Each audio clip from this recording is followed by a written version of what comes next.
Hello, Leapers, and welcome to the new episode of Leap to Empower. I'm Shaila Lalani, and this podcast is to honor the real-life stories of people who dare to leap into the unknown. Today feels special. I'm joined by three friends who didn't just talk about healing, but lived it together. Each of us arrived here differently, through loss, through the body, through signs, coincidences, and moments that couldn't be ignored. Aisha is a CPA specializing in tax, with deep passion for making the complex simple. She thrives in community and feels most alive surrounded by women, connection, meaningful conversations, good food, and beautiful spaces.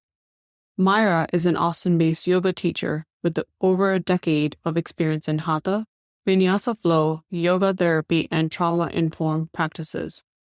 Her teaching blends strength, mindfulness, and a grounded presence that meets people exactly where they are. Farah has Kenyan roots and has been practicing optometry in Houston since 2007. She's a wife, a mother of two, and someone who observes life deeply, quietly, and thoughtfully. Thank you so much for joining me on this podcast today. Today is a really special one, and I thank you all for being here. Let's get started with the intent of the podcast. What does healing mean to you, and how did it trigger?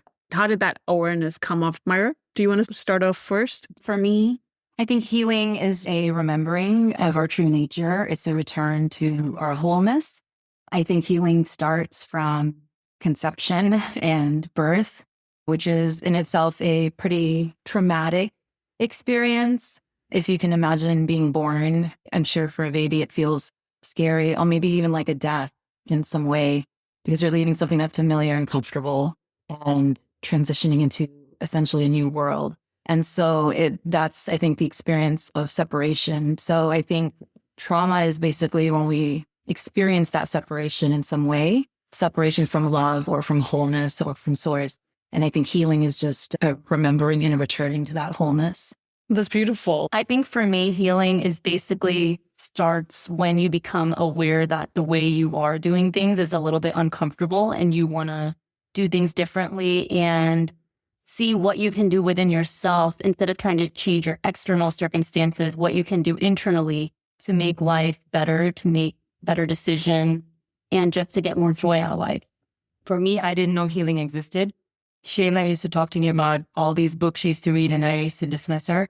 And I was just going through life in my own bliss or whatever, was distracting myself. And then a huge thing happened in my life, and that's when I really learned what healing means.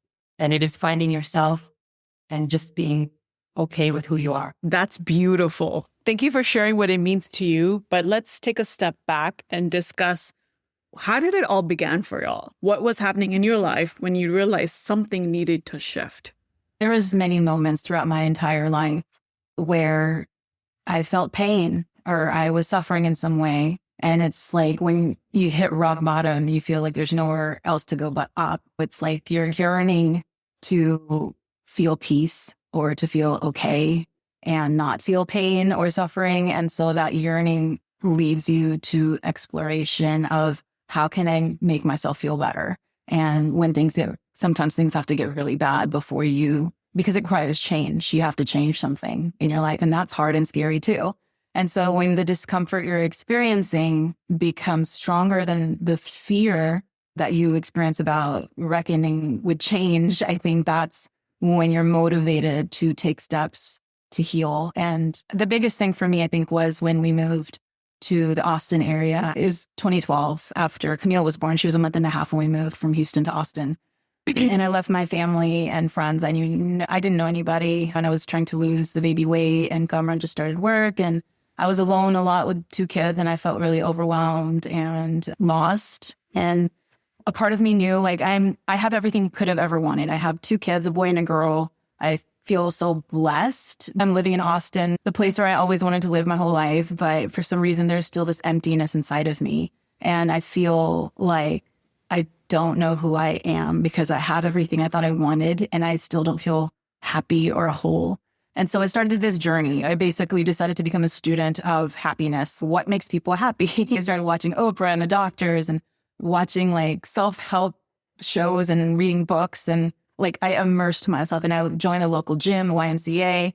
And then I found yoga. soon after that, I just decided to try something. I knew if I wanted to feel different, I had to try something different. And it changed my life from there. For me, when I was younger, we moved quite a lot.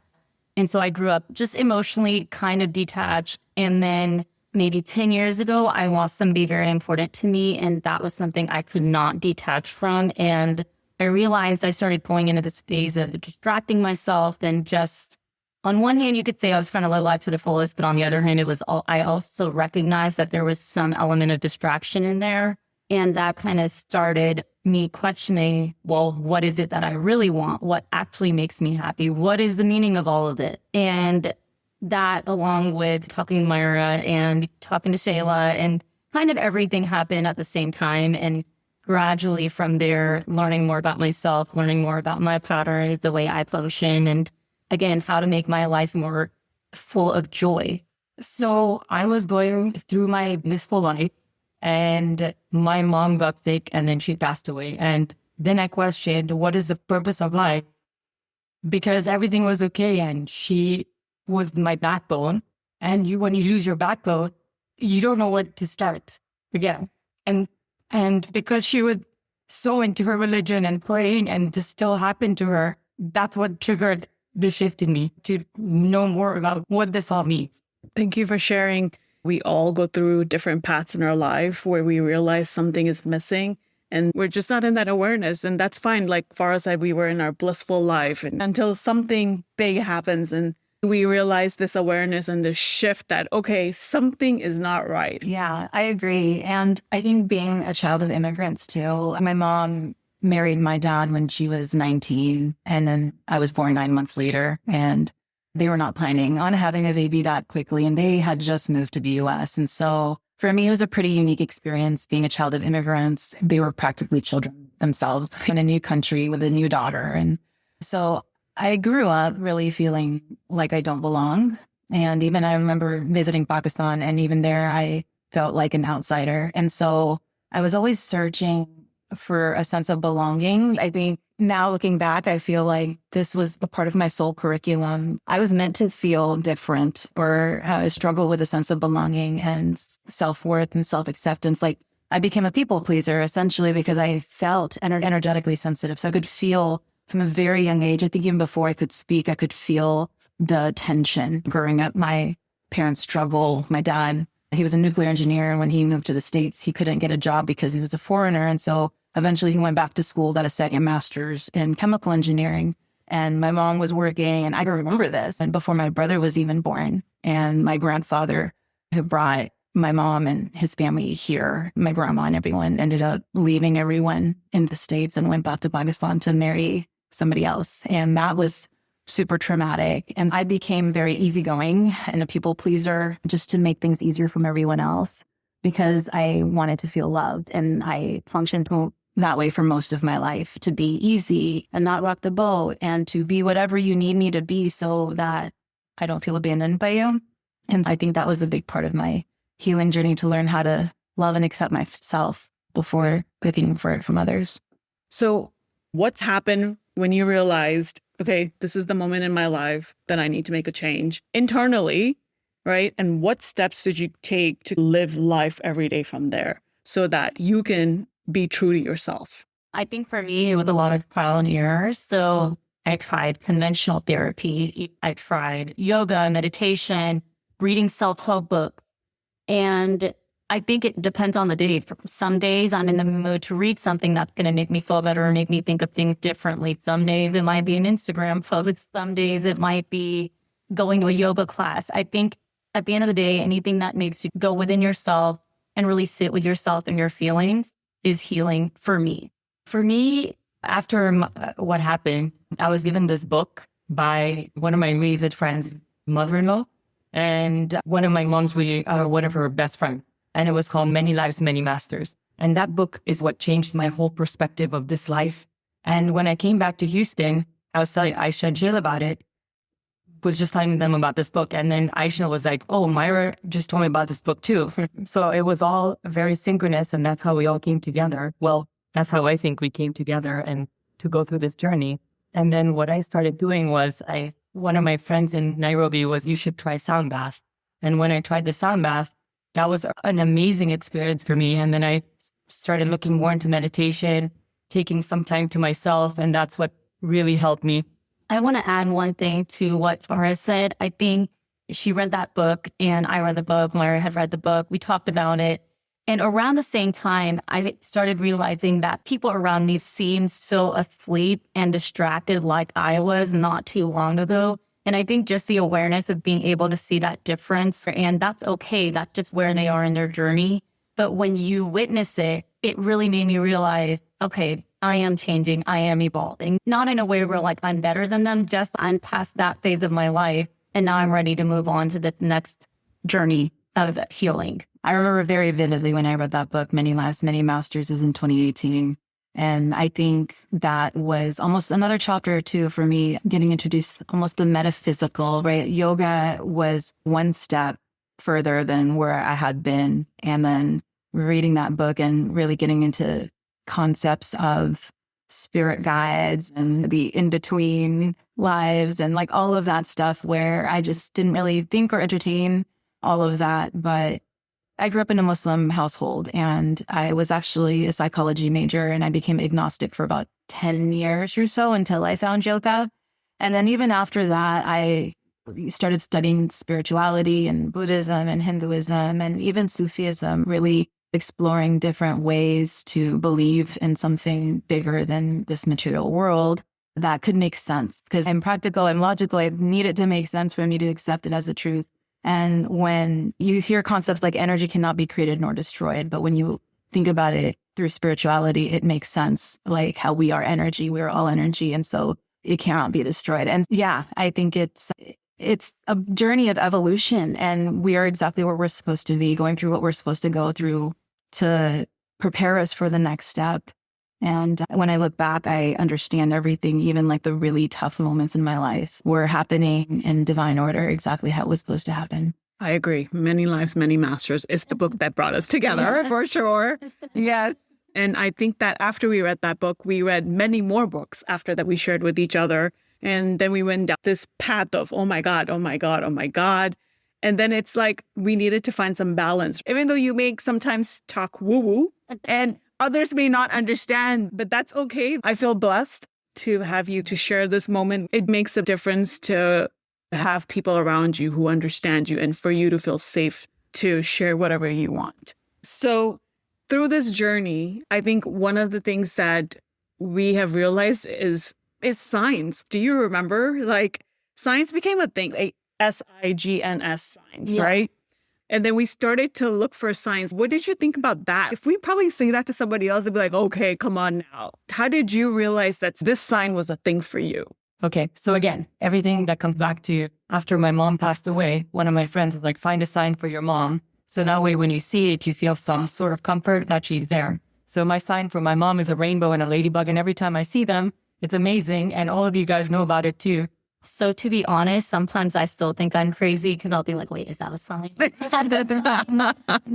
I think it's more about the energy that you put out. And if you're ready to look for something, it's going to be there. And I think it can be very validating. So I think if you set the right intention that, hey, if I see this sign, this is what it means, it can be amazing, just like Farah said. Yeah, I know I've had many amazing signs where even if I tried to explain it to someone else who wasn't there, it wouldn't do it justice because you know what you feel in that moment. You get the goosebumps and it's just, oh my God. But you can never really explain to someone that feeling unless they experience it for themselves and they know what you're talking about. But what immediately came to my mind was my father-in-law passed away last year in December, and my husband was really struggling. I've been bringing him along for this woo-woo journey. He's a cardiologist, and so he's really scientific minded and skeptical and is just not really entertaining the unseen realms, but he's been witnessing my journey, and I think he's a convert now for sure. But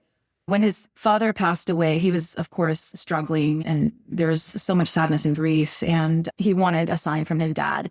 And what came to him almost immediately was ducks. And his dad was an artist and he has lots of painting. He liked to paint ducks. And so that he established that pretty quickly that was going to be his sign. And it was crazy. As soon as he made that decision, it was like nonstop ducks everywhere. And I was witness to it. Like he came home We were staying at an Airbnb. We were there, I think, for the funeral, and he came home to the Airbnb, and my son was watching a football game, and ducks was one of the teams playing. And there was ducks everywhere. And then we came back to Austin to our house, and it was still fresh. He was processing. He was by himself, but he made a video of this. He was by himself in the backyard. He went outside. He was missing his dad. He was crying. And we have this power line and the green belt behind our house. And he looks up, and there's a flock of ducks sitting on top of the power line. And we have never seen ducks up there. So this was insane. And he made a video of it and sent it to us immediately. So like me and his brothers and mom, like we're all kind of part of this group thing where every time he sees ducks, he's like texting it to us, and it's been insane. And that's amazing how when we realize each other's signs, we're like, oh, I got to send this to you. And then you never know, because you might be asking for it, but somebody else is sending it to you. Yeah. You're like, okay, I got my sign for today. Let's talk a little bit about, okay, fast forward. How did you guys find self-worth, your journey? I think for me, the biggest lesson so far has been to not take things personally, because everyone is on their journey. And through not taking things personally, you realize that the way other people are towards you is not a reflection of your worth. It's wherever they are. And so just having that awareness has made life so much easier and so much better, because someone can say whatever they want and I can easily brush it off now. And I think obviously it's a work in progress. I'm not great at it yet, but I think just even having that awareness in all types of relationships, even if it's a random person at the grocery store that might be angry, but you're like, you know what, they're just having a bad day. And I think from there, hopefully my feeling continues to grow, but that's been the most monumental change for me so far. Things used to really bother me, and now they just don't. And through this journey, I've just learned about just dropping your ego and knowing people have their own perspective. Not everyone's going to agree with everything you say, and it's okay to have your own views on things. Yeah, as I mentioned, I'm a healed people pleaser. I will say I was a former people pleaser. I've done a lot of work to overcome that tendency. But interestingly enough, I'm also feel like I'm a black sheep in the family, or a bit of a rebel. So growing up, I used to get bullied a lot in school. And I think a part of me is because I had a hard time conforming and following the trends, or what, like the unwritten rules of what's socially acceptable. And like I was oblivious.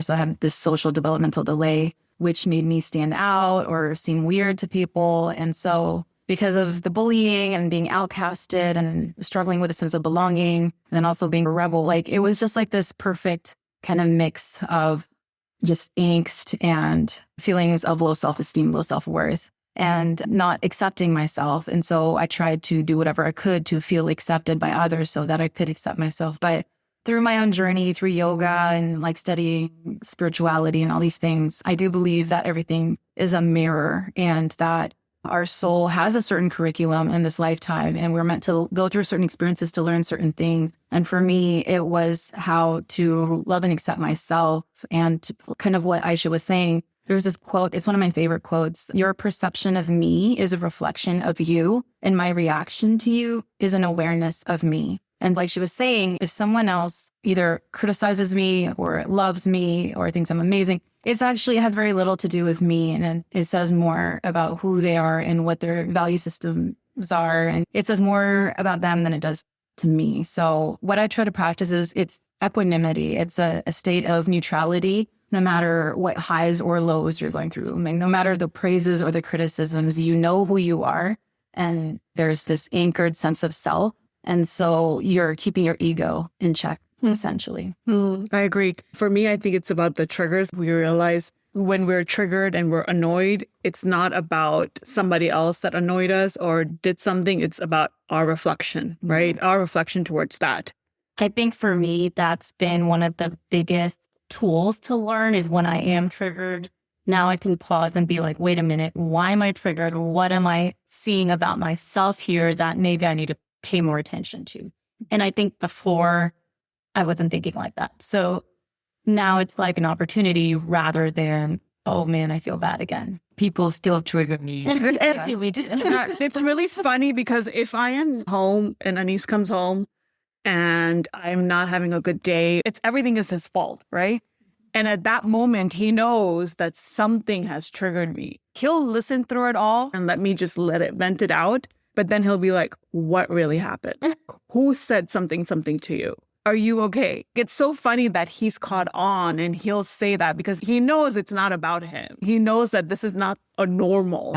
I have to say, Shaila, I have to brag about you for a second. I think you're really good with that as well. I know sometimes I'm irritated or whatever, and there's an instance specifically that I'm talking about, and you called me the next day and you're like, what's wrong? I know there's something wrong. Like, what happened? And I was like, I don't know what happened. I was just so upset. And I feel like going back to the point about friendships and friends that think similarly, I think it's such a blessing because it doesn't have to be a romantic partner. It can be a friend. It can be a parent, whoever. But even sometimes someone just asking, okay, I know this isn't you talking. Where is this coming from? It can be such an eye-opening experience if you let it be. Agreed. It's about the awareness.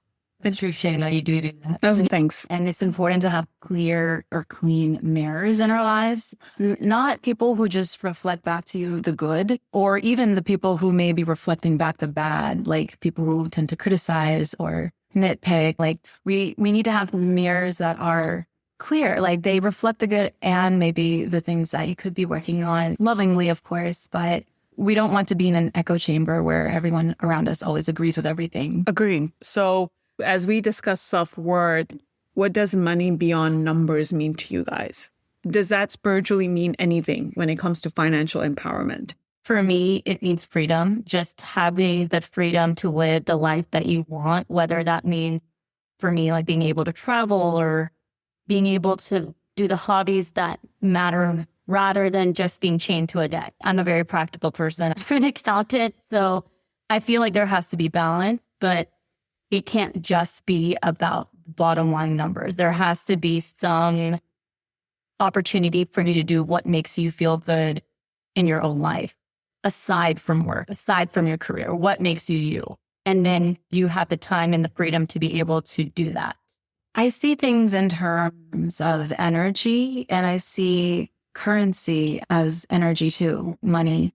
I see it as something that flows in and out like a river with the currents.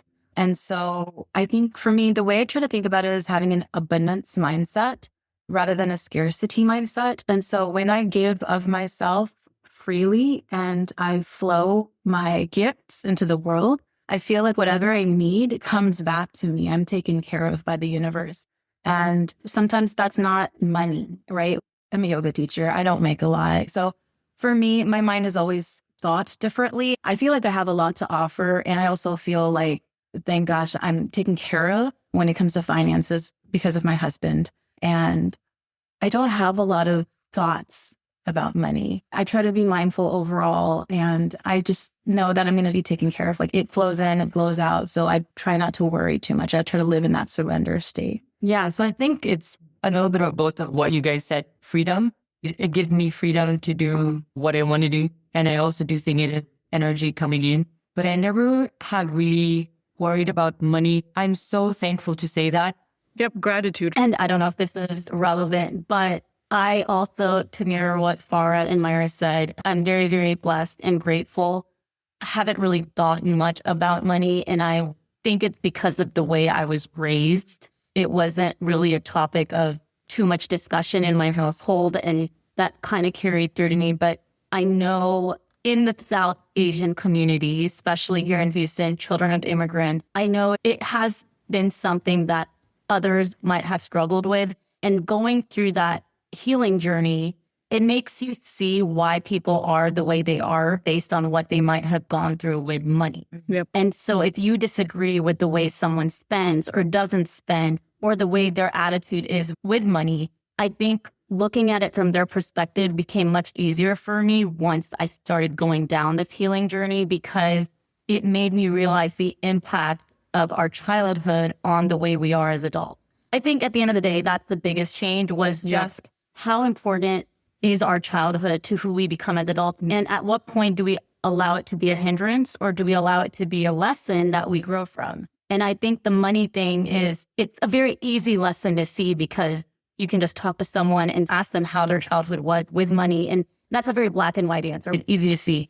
So I think, especially in our culture, especially in our community, it's something that you can't really talk about healing without talking about money and the relationship that their families, their parents had with money. Yep. And how they grew up Yeah. looking at money. From generations. Yep. Generations, exactly. I wanted to expand a little more on that abundance mindset versus scarcity mindset piece, because I know a lot of people may not be familiar with that term, but it's not just around money. It's about your mentality and your perspective. It could be about anything in life. It's like the way you see things, like there's not enough to go around. And so you try to either hoard or be greedy or possessive in certain actions and ways of thinking, versus abundance mentality is that there's plenty to go around. So you're not trying to be stingy with it. You're not trying to protect it. You're generous. You're generous because you know that it's almost like this recognition of oneness. If I take care of others, I will be taken care of, like our well-being is connected in some way. So abundance mentality is, I think it's a core essence in the spirituality in itself. There's a hermetic principle: as above, so below, as within, so without. So again, everything's a mirror. Everything's reflecting back to you what's already inside of you. So what you see out in the world is a reflection of what's inside of you. So when you think in terms of lack or scarcity, or there's not enough, there's something inside of you that's asking to be healed or acknowledged or looked at more closely. And as we do the work of healing, we start to let go of the fear around scarcity. And it could be carried from generations. Exactly. So fun question, talking about relationship with money. If money were to walk through the door right now, what would you say to it? Or what kind of relationship do you want to have? I'm grateful for you. Thank you for being. Thank you for coming. And thank you for staying. Love that. Hey, what's up? I think it would just be like, cool, come in, let's hang out. Yeah. I would also say thank you. And I would just have gratitude. I've heard this saying, I'm full of quotes. I've heard this saying, someone said a relationship should be like a house with open windows and open doors. And we have relationships with everything. So I see a relationship with money the same way, like invite it in, but have open windows, open doors. Don't like force it to stay. Don't lock it into your house. And when it's time to go, then you're okay with surrendering and letting go. Right? Evolving. It's like that currency. It's coming in, it's going out. Yeah. And just be grateful when it's here. Beautiful. Thanks for sharing and being so transparent and authentic about your story here. What would you say to the woman who feels the nudge but is afraid to take that leap? Stay where you are. When you're ready, you'll be ready. I don't know if I'm kidding or not. I'm going to say, why not? What's the worst that can happen? If you feel the call, go for it. Once the blinders come off, I think they're pretty off. Not to scare anyone, but it's a lot and it can be overwhelming, but in the most beautiful way, because the way that you see relationships, the way you see people, like the way you experience life and joy and love, it's like you took the sunglasses off and you can see everything clearly and vividly. And yeah, the scary scenes might be scarier, but you experience everything that life has to offer so much more deeply that it's beautiful. And that's exactly what I was trying to say. I didn't have the words. I would ask, what are you afraid of? Because maybe it's just not your time and maybe there's no need to rush it. It's all a process. There's no sense of urgency if you feel like there's like you need to hurry up and do something because you're behind in some way. And when you look back, how do you wish you spent it while you were alive and while you had this time? Don't let your fear hold you back from what brings you joy, from what excites you or brings you to life. If you're afraid of what other people are going to say, then people will maybe talk about you for a week or two and move on, but really do what makes you happy. And if you need a little more time, be gentle with yourself and maybe just reflect on what's truly holding you back, what you're afraid of. And another thing is, I think sometimes we tend to get comfortable and we don't want to leave our comfort zone. It's like being in high school and you know exactly what to expect. You know what you're doing and you want to go to college, but you're kind of scared because, you know, it's unknown, it's scary, things are going to get harder. But once you get to college, you're like, oh my God, this is amazing. So it's kind of like that. Like when you're ready, you'll be ready. But at the same time, like the high school college analogy, it's not all parties. It might get harder, but it's definitely worth it. And what's meant for you is going to come to you, whether it's now or later. If it's meant for you, it's going to happen. So sometimes being in the surrender and the flow is okay because the universe will move you, even if you dig your heels in and refuse to move yourself. Eventually, it's going to stir things up and it's going to move you when it's time. I will say, going through this journey, my nervous system has calmed down a lot. I'm not as stressed. I don't get triggered as much. And my anxiety has become a lot better. Just, I think, and due to this journey in meditation. Yeah. I'd say it's like watching a movie and having all different mixed emotions. It's pushing yourself to be like, okay, I'm ready to deal with this. Farah and I recently met this lady. I think she is just very spiritually elevated. She has this website called The Space Between Us. She said it really well that resonated with me. Take the leap. And then she talked about herself and said, when something doesn't feel right, she herself feels it in her body. There's this emotion or this gut or your heart or your nervous system just tightens up, right? And that's when you have the opportunity to explore. That's the awareness of exploring why you feel that way, because that's not a normal state. So either you can ignore it and let it just tighten up, or you can understand and feel it and face it and deal with it. Then you understand, okay, I spoke to this person, or I went to this place and I felt this, or somebody said this to me, but why did that trigger me? Yeah, I think like for me personally, starting my yoga journey really helped me become more aware of those body signals, your intuition, your gut feelings, right? Like the knot in your belly or the lump in your throat or the tightness in your chest. Like your body's constantly trying to communicate with you. And we've been trained to override and not really listen to those signals because everyone else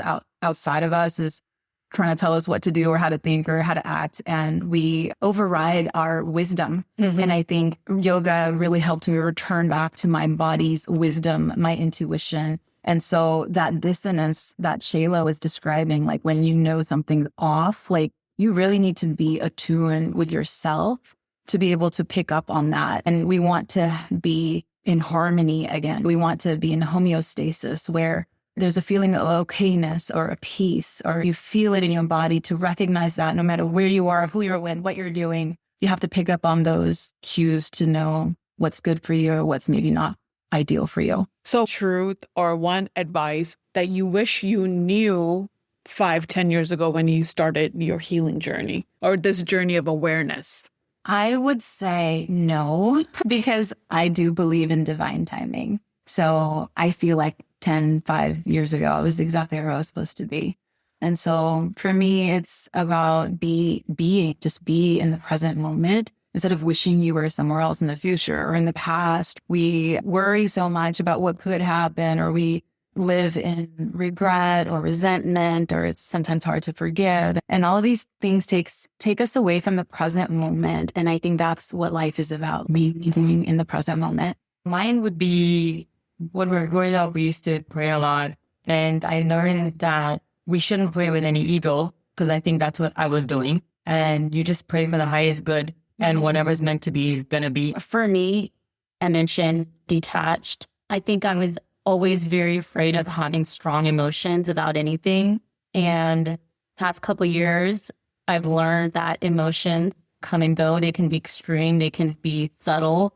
And I wish I knew how. And back then, especially, it's okay. It's okay to feel what you feel. Just go with the flow. And I think I would just tense up and be like, oh my God, I can't be sad. Oh my God, I can't be happy. But I think going with the flow, like Myra said, being in the present moment, that's change is the only constant. And I think the more you accept that, the easier it is to be in the present moment and really experience the moment for what it is. So what I was saying is, when you pray, don't get attached to the outcome. You're praying for the highest good. Perfect. All right. Let's start with our soul sparks. What keeps you grounded? So I recently wrote down a list of grounding practices for the moments that I'm not grounded that I can easily refer back to. So being out in nature, going for a walk, bare feet in the grass, music, uplifting music, exercising, doing yoga or meditation or mindfulness practice or working out, just moving energy. So to ground myself, I know I need to come back to myself. So I need to move some energy to come back to my true nature. Mine would be meditation and taking some time to myself. I don't have anything because I'm so not grounded. I'm so in my head, but I've been taking notes about everything Myra and Farah said. So I'm going to be doing those things. A sign you recently received. Do tarot cards count? Sure. So speaking of woo-woo, I'm a little out there. I'm really into astrology and tarot and esoteric past practices. And I have this weird, uncanny ability to have very accurate tarot readings or do accurate tarot readings for people in case anyone's interested. I just love doing it because every time I feel like I get goosebumps from how accurate it is. And I had a session. So I do intuitive sessions also. I have a couple of people I use, Danielle Garcia and Stephanie Yonan. And last week I did a session with Danielle and she said that I was really picking up too much energy from the collective because the world's kind of gone up in flames lately. And she said, you're an empath, you're very sensitive, and you're just like, you're holding on to that density and you need to release it. You need to do something to release the heavy energy that you're holding because right now your job is to carry your high frequency. And that's how you're going to be helping others around you, is just to remain in that high frequency state. And after my session with her, I got off the phone. I immediately got my tarot. Actually, it was my Oracle deck. I have a Rumi Oracle deck. And the card that I drew almost verbatim said what Danielle had said to me. And I was like, okay, noted. And I knew it. I felt it. And it felt like it was the truth. So I think that was loud and clear sign for me. Okay, I don't know if this is a sign, but y'all know I had to bring this up. So because I'm a conspiracy theorist, I've been going down this like rabbit hole with everything that's been happening. And I feel like it's a sign if you really truly believe something in your gut, as crazy as it sounds. And I think a lot of the stuff that's been coming out in the world, I always had, like, when I read about it, maybe like 10 years ago, I'm like, that doesn't sound too crazy. And now as I'm reading about it, I'm like, I knew it. So I don't know if that's a sign, but I'll take it as one. Something you fully trust now. Myself. Divine timing. Feeling or emotion or truth that you can share that you have healed from your leap on being on this journey. I would say acceptance for myself, acceptance for others. Kind of like what Aisha was saying, like everyone is on their own journey. And if they're projecting towards you, like it could be, you're talking about politics and there's a heated argument or debate or disagreement. And before I would try to use all kinds of strategies like logic and proof and facts to convince people. And now, honestly, I don't care. Like they are where they're meant to be. I'm where I'm meant to be. It's up to me whether I want to associate with this person or have them in my life. And that's the only thing we can control. And so to control the controllables, it goes down to that and acceptance. Flow. I just feel less stressed and my nervous system is way more calm. What brings you back to yourself when you feel disconnected? My usual answer, meditation.